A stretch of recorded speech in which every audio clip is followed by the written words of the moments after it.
O grande desafio, né, do supply chain é chegar a um equilíbrio entre saber comprar, mas não deixar o estoque parado e conseguir atender às expectativas do cliente. Ainda mais em momentos atípicos, difíceis, né, onde as incertezas são muitas, como esse momento que a gente está passando agora com a pandemia. Inovar em parcerias, reformular os processos, se unir aos seus parceiros é a receita perfeita para que a equação encontre o seu resultado. Para falar sobre supply chain, entendendo a estratégia vencedora para o auto e-commerce, eu convido ele, que é executivo que iniciou sua carreira como analista de suporte na empresa fundadora do KPL, onde permaneceu por 7 anos, chegando à função de gerente de vendas. Teve passagens pelas empresas B2W, Corbis e Cadastra, somando quase 15 anos de experiência em e-commerce e marketing digital. Eu estou falando do meu xará, o Rafael Carnavale, gerente comercial na solução OnClick KPL. Bem-vindo, Rafa. Obrigado. Como você disse, né, xará, já começamos bem aqui, né? Exatamente. Fica Obrigado. À vontade aí, viu? Muito obrigado. Gente, vamos lá. É um prazer enorme estar aqui novamente falando com vocês, trazendo um pouco dessa minha experiência de quase 16 anos já nesse mercado. Sou formado em tecnologia e sou um apaixonado. Como o próprio Rafa já falou, eu passei aí por RPs, passei por venda de plataformas, passei também pela área de marketing, então hoje eu consigo trazer uma visão um pouco mais global, mais macro de toda uma situação. Eu venho compartilhar algo para vocês que não é tão novidade, mas muitas vezes o básico as empresas acabam não fazendo. Muitas vezes tem coisas às nossas frentes, né? A gente ouve falar, mas a gente acha muito difícil. Pô, legal, eu conheço aquilo, mas é muito difícil, eu não vou explorar. E não é difícil, basta só dar um passo para vocês conseguirem ter uma visão muito maior, né? Ou dar um passo para trás. Eu aprendi isso num curso que eu fiz, que às vezes 3 passos para trás a gente abre a nossa visão, que a gente fala, caramba, quanta coisa legal tem aqui, e não é aquele bicho de 7 cabeças que eu achei que fosse. Então vamos pegar esses 15 minutinhos que a gente tem bastante slides aqui para a gente falar, não quero perder tempo, tá bom? Começando, eu acho que é muito bacana a gente chegar, por exemplo, às empresas e falar, eu preciso abrir centro de distribuição, eu preciso ter estoque, eu preciso ter cauda longa, né? Eu preciso ter aqui uma diversidade de produtos para poder ofertar para o meu cliente. E quem não tem dinheiro tanto para poder investir nisso, né? Investir fisicamente, em aumentar teu espaço, ou criar um outro espaço, ou comprar muito produto e deixar aquele produto parado, porque produto parado é custo. Então, é nisso que eu quero pegar hoje, nessa estratégia. Como que eu posso responder uma pergunta importante, que é, como fazer mais com menos? Eu acho que isso aqui, uma vez que você tem a resposta, eu sempre falo, essa aqui é a pergunta do milhão, né? Como eu faço mais com menos? Os nossos chefes sempre falam, ó, faz mais com menos, e a gente tem que começar a montar nossa estratégia em cima disso. Eu vou dar para vocês aqui alguns insights e tentar chegar próximo da resposta dessa pergunta.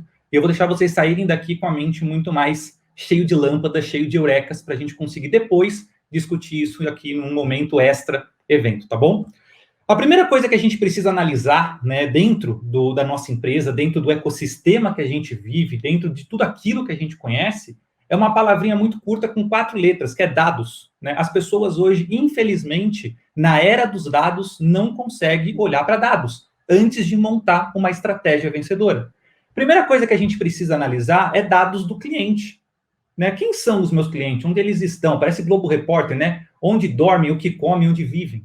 Então, a gente precisa entender quem são os nossos clientes. Muitas vezes, na cabeça do CEO da empresa, ou do estrategista, ou do comprador, ou da área de supply, eles põem aquilo que eles acham, não daquilo que eles têm certeza. Então, é importante a gente tirar do nosso vocabulário, eu acho que isso vai dar certo. Não é o momento de acho, gente, é o momento de certeza. E certeza a gente tem com dados em cima de clientes. O segundo é, quem são os meus fornecedores? Eu não quero só ter uma relação de compra de produto com ele. Eu quero ter uma relação de proximidade, eu quero ter uma relação de amigo, eu quero pegar numa sexta-feira, num sábado, marcar um churrasco e entender sobre ele, o que ele faz, o que ele compra, como entrega, sabe, como armazena, quais são os produtos que ele tem. Às vezes eu foco em 10% do catálogo do meu fornecedor e ele tem mais 90% que eu nem pensei em explorar. Então, assim, corta a barreira só de compra e venda, cliente e fornecedor, é teu parceiro de negócio. Vai lá conversar com ele, vai lá entender, vai olhar a operação dele, vai levar um pouco da sua consultoria de digital para ele que não é digital, vai levar um pouco para ele do fracionado, ele é pallet, ele é caminhão cubado, você é correios, né? Então, acho que é importante essa conversa com o seu fornecedor.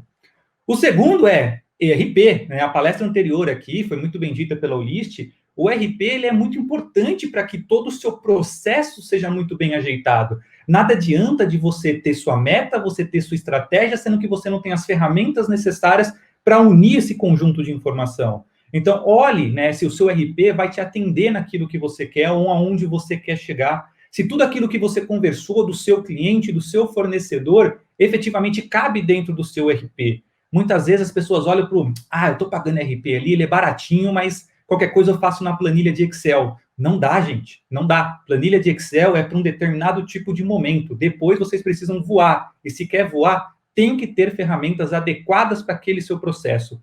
Senão vocês não vão conseguir crescer. Vocês cada vez mais se afundam na operação e cada vez menos crescem o projeto de vocês. E lá no canto eu deixei o marketing, porque o marketing ele vai vir e dar o combustível para que toda essa roda gire. Então é muito importante ter o marketing ali como seu aliado, montar a estratégia com marketing baseado em tudo isso que vocês viram aqui para trás, para que depois o marketing faça acontecer tudo aquilo que foi planejado. E aí o marketing vai acionar teu cliente, que o teu cliente comprando, você precisa comprar do fornecedor, e se você vender, você tem que ter um RP para poder gerir tudo isso que foi feito. Nenhum desses 4 pilares pode falhar. Se um deles falhar, nada vai andar. São 4 engrenagens importantíssimas dentro do seu processo, tá bom? E aqui eu vou diferenciar um pouquinho aqui cada frente dessa, né? O que eu olho lá do meu cliente? Poxa, você pode olhar como que é a navegação dele no teu site. Quais os produtos que ele clica, mas não compra? Quais produtos ele colocou como interesse numa lista de desejo, mas ainda não converteu? Ou seja, na navegação a gente consegue extrair tantos insights importantes que a gente realmente consegue fazer, poxa, legal, eu vejo que esse tipo de produto tem muita navegação, mas não tem tanta compra. Ou esse produto, ele tem muita compra, mas não tem muita navegação. Ou seja, o cliente entra, põe no carrinho e compra. Ele não fica namorando o produto. Interesse, que vai muito de acordo com isso, né? Se tem muito clique e baixa compra, mas existe interesse. Né? Se tem muita compra e baixo clique, ou seja, baixa visualização, não existe tanto interesse, ele é mais nichado. Então, vale também ponderar isso. E a compra efetiva, né? Com a sazonalidade de compra de determinado tipo de produto.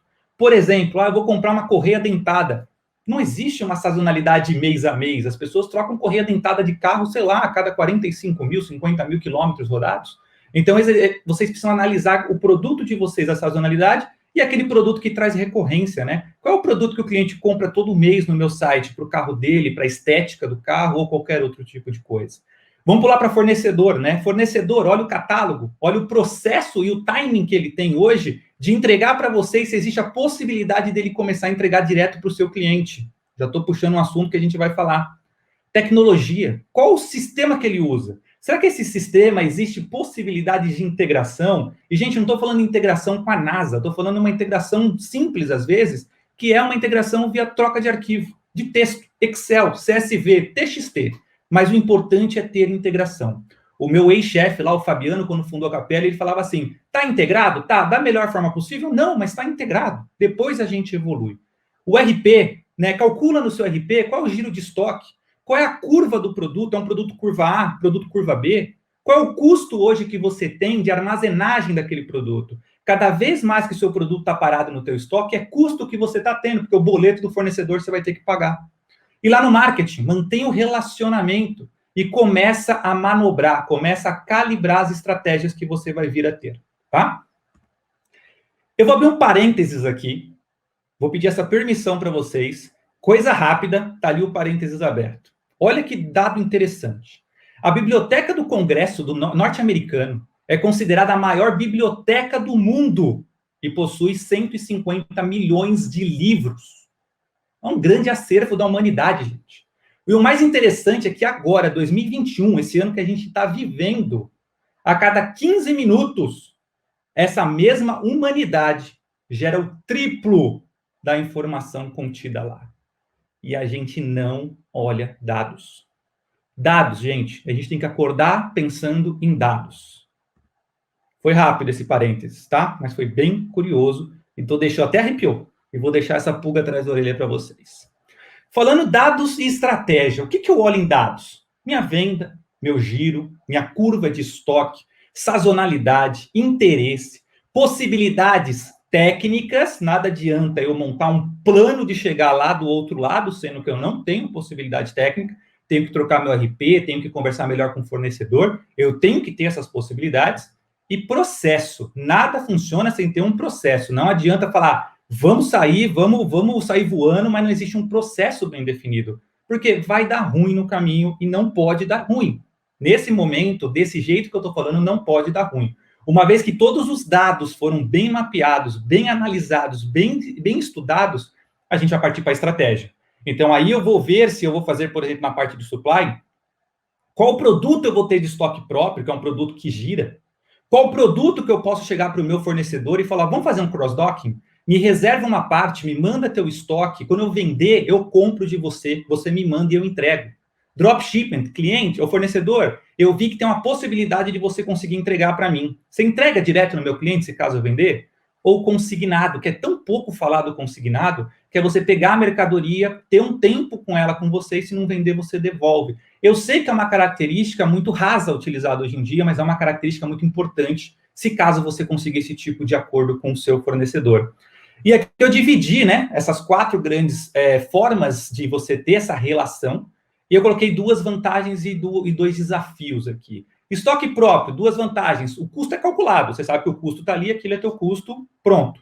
Né? E agilidade na entrega. Poxa, se meu cliente comprar, está aqui, eu embalo e envio. Ou seja, 2 dias, 1 dia, no mesmo dia eu entrego. Desafios. O estoque pode ficar parado. E aquele custo que você já calculou, e aí, o que você vai fazer? Né? Você vai ter que pagar um boleto e você não tem dinheiro entrando. E você não vai ter diversidade, porque você vai ter que vender aquilo que gira. De repente, a cauda longa do produto, aquele farol, aquele milha, aquela lanterna, você não tem porque não gira tanto, que você não vai ter isso para o seu cliente para atendê-lo. Cross-docking, vantagem, diversidade, custo, né? Ou seja, se o produto está lá no seu fornecedor, você consegue ter uma diversidade maior e o custo é muito bom, porque você não pagou, se você vender, você compra. E os desafios, prazo de entrega aumenta, porque você vai ter que esperar o fornecedor te mandar para você enviar para o seu cliente, e essa integração, né? Você precisa saber como pedir compra e como saber o estoque do seu fornecedor. Dropshipment, vantagem, custo operacional, ou seja, você não precisa ter estoque, você não precisa ter ambiente, você não precisa ter armazém. O seu fornecedor precisa armazenar e enviar. Custo operacional e custo físico. E o desafio, né? A operação fracionada lá para o seu fornecedor. Lembra que ele manda pallet, não manda um produto. E o fluxo fiscal. São várias notas que envolvem o fluxo de vai e vem, é uma triangulação. Não vou entrar tanto em detalhe aqui. E por último, a consignação. Você também tem um custo de estoque, porque você não pagou, mas você tem posse do produto, onde te dá um melhor prazo de entrega. Vendeu, você paga. Não vendeu, você devolve, mas o produto está com você. E o desafio, né? Que é a negociação, chegar nesse nível de negociação é supra-sumo, e o fluxo fiscal também exige aí algumas notas que precisam ser enviadas e devolvidas do fornecedor, tá? E aí a gente tem o sistema como um todo. Numa caixinha central eu tenho o cliente, varejista e fornecedor, né? Sempre conversando, o cliente quer comprar, o varejista quer vender, e o fornecedor, ele quer mandar mercadoria para você. Faça essa relação funcionar, faça essa engrenagem começar a girar no meio, e aí a gente tem um RP atrás para abraçar essa engrenagem, né? Esse sistema, esse coração funcionando. E uma vez que o RP abraçou muito bem a operação, a gente coloca um marketing para fazer o quê? Colocar combustível e tacar fogo. Ou seja, vamos fazer aparecer, vamos divulgar os produtos, vamos ver o que você tem em estoque próprio, vamos divulgar, vamos queimar, e depois a gente começar a analisar o estoque do fornecedor. Esse é o ecossistema que a gente precisa começar a expandir esse universo, tá, gente? Eu montei aqui um exemplo de estratégia. Eu sou um apaixonado por aviação, faço aula de aviação, eu não poderia deixar de trazer esse exemplo para vocês. Um avião, quando ele decola de um ponto A, ele precisa primeiro ter um objetivo. Meu objetivo é chegar no ponto B. Lá é minha meta. Legal, ele já sabe onde quer chegar. Quando ele traça a meta, ele precisa montar o caminho, a rota. Como que eu chego até lá? Existem vários caminhos. Quais desafios eu quero ter e quais desafios eu posso ter para chegar até o ponto B? Já sei, eu quero seguir esta rota, este caminho. Qual é a estratégia? Você quer chegar mais rápido e gastar mais combustível? Ou você quer chegar mais devagar e gastar menos combustível, não acelerar tanto o motor? E as adversidades que pode acontecer nesse caminho? Pode ventar e você gastar mais combustível, você ter que acelerar. Pode chover e você ter que desviar e pousar no outro aeroporto. Você não chegou no seu objetivo. Então, a aviação, ela traz para nós muito essa análise de dados, né? Ela tem um objetivo claro e bem definido, só que ela precisa agora montar o caminho, montar a estratégia e pensar nas adversidades. E para finalizar, eu trago algumas ideias para vocês pensarem, né? Poxa, quem tem carro? Eu tenho carro, eu tenho chácara. Se eu tenho chácara, eu ando em estrada de terra. Se eu ando em estrada de terra, eu vou começar a pensar em coisas para o meu carro para a estrada de terra. Férias, itens obrigatórios que eu preciso para viajar, itens para adversidades que podem acontecer nessa minha viagem, itens para me dar mais comodidade dentro do meu carro nessa viagem. Comece a trabalhar próximo ao cliente de vocês. O que o seu cliente hoje ele vai fazer, quando vai tirar férias, quais são os períodos, de repente nem férias, feriados prolongados. Saiba trabalhar com isso, porque você vai ofertar o produto certo para o momento certo e vocês criam a necessidade. Manutenção, revisões obrigatórias, ninguém foge disso. Se você sabe qual é a KM do seu cliente, mais ou menos quanto ele corre ali por mês, vocês sabem quando vai vencer a manutenção dele e ofertar os produtos certos com preço bacana antes de vencer. E ele chega na concessionária, já comprei e parcelei. Manutenções cotidianas e manutenções não previstas. Troca de veículos, né? Troquei de veículo. Qual é a primeira coisa que eu vou fazer? Aprendi com meu pai. Preciso trocar alguns itens, vela, óleo, né? Filtros. Então, assim, se eu sei que o meu cliente trocou, se ele está me falando, se ele acusou, se eu tenho uma negociação, um papo aberto com ele, eu consigo ofertar esse tipo de produto. Ou quando ele pensar em trocar, ele sabe que você vai ofertar esse kit e troca para ele. Novos itens, né? Ou seja, eu tenho um perfil que eu gosto de carro mais tiozão. Eu não gosto de mexer no carro, mas eu tenho amigos que adoram comprar um friso vermelho, um cinto, não sei o quê. Poxa, eu tenho novos itens para o seu perfil. E por último, a estética, né? Passar um pretinho, vamos lá passar um polimento, vamos tampar um risco. As pessoas adoram esse tipo de coisa. Atinja o perfil das pessoas, entenda quem é seu cliente, lembra de dados, para você ofertar o produto certo para ele, tá bom? E, gente, é isso, ó. Deu cravado 15 minutos. Se eu fosse falar que eu queria falar 3 horas com vocês, podem ter certeza, mas eu queria despertar essa atenção. Me adiciona no LinkedIn, me chama, marca um bate-papo, vamos tomar um call coffee aqui, né? Que hoje só pode ser via call, mas tenha certeza que eu quero estar sempre próximo de vocês para a gente discutir e crescermos juntos, tá bom? Obrigado pela oportunidade de novo, gente. Maravilha, Rafa. Muito obrigado por compartilhar seu conhecimento, por explanar tanta coisa importante para todo mundo que está acompanhando aqui o nosso evento. Muito obrigado, viu? Valeu pela participação aqui com a gente. Eu queria pedir só para você o seguinte, para você ficar ainda no chat para responder alguma dúvida que as pessoas podem ter. Pode ser? Deixa comigo, meu time está lá também. Obrigado. Maravilha. Obrigado, viu, Rafa? Valeu.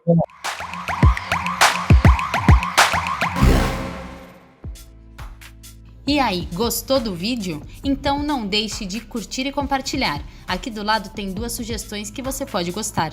Até a próxima!